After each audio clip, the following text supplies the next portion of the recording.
आप सभी जितने सनातनी हैं, आपको मेरा चरण स्पर्श है, आपको हमारा प्रणाम है। मैं नागेश सम्राट एक अदना सा बालक हूँ।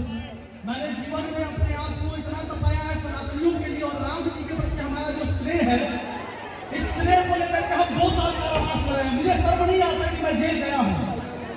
मुझे गर्व होता है कि इस हाथों में बेड़ियां लगी है तो सनातनियों के लिए लगी है, आप सभी माताओं बहनों के लिए। मुझे शर्म नहीं आता क्योंकि कहा गया है जिसने किया कर्म उसका फूट गया कर्म। मुझे शर्म नहीं आता। और ये राम जी का जो उद्घोष है ना, ये उद्घोष रावण के ऊपर जब चढ़ाई हुआ था उस समय भी ये उद्घोष हुआ था। और हमारे बीच जो कुरीतियां है इसको खत्म करने के लिए भी हम लोग श्री राम का उद्घोष करेंगे। मेरे साथ आप लोग एक बार आवाज लगाएंगे, जय श्री राम, जय श्री राम, रघुनंदन राघव सरकार की जय। बड़ा ही अद्भुत लगा ये चीज देख करके कि आप लोग जितने जोश से हैं ना, लग रहा है कि हम लोग पाकिस्तान में भी बंटवारा ला सकते हैं। ये तो हिंदुस्तान है, ये तो हिंदुस्तान है।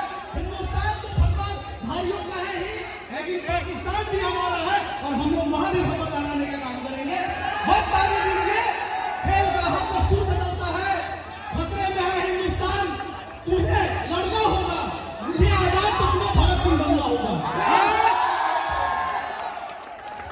संघर्ष अपने जीवन जो है इस बीच में हम लोग चाहते हैं कि जितने भी समाप्ति है जात पात से खंड खंड में झुपट रहे हैं।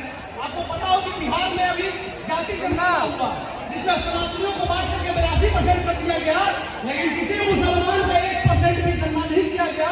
उसको मुसलमान बताया गया और 17% उसका गणना किया। इतने शर्म की बात है कि हम सनातनियों के नेताओं बांट देते हैं और हम लोग बढ़ जाते हैं जात पात में। यहाँ पे इतने सारे लोग क्यों आए हैं? क्योंकि दशहरा का गांजा महोत्सव है। ये सभी ने जो आयोजन किया है, हमारा भाई हृदय से धन्यवाद देते हैं कितने सनातनी यहाँ आए हुए हैं। लेकिन हम सभी को भी गर्व होना चाहिए कि आप लोग अपने आप में भागिए कि हम सनातनी किस डगर पर बन रहे हैं। यहाँ बहुत सारे लोग संत माइकल में संत जेवियर से पढ़ते होंगे, लेकिन बहुत कम लोगों को हनुमान चालीसा यहाँ आता होगा। मैं कहूँगा एक बार हाथ उठाइए किसको हनुमान चालीसा आता है। और इतने लोग उठाए, हम किसी को बुला के अगर पूछ लिए तो ये मत कहिएगा कि भैया हमको आता नहीं है। देखिए अब हाथ डाउन होना शुरू हो गया। ये सच्चाई है। एक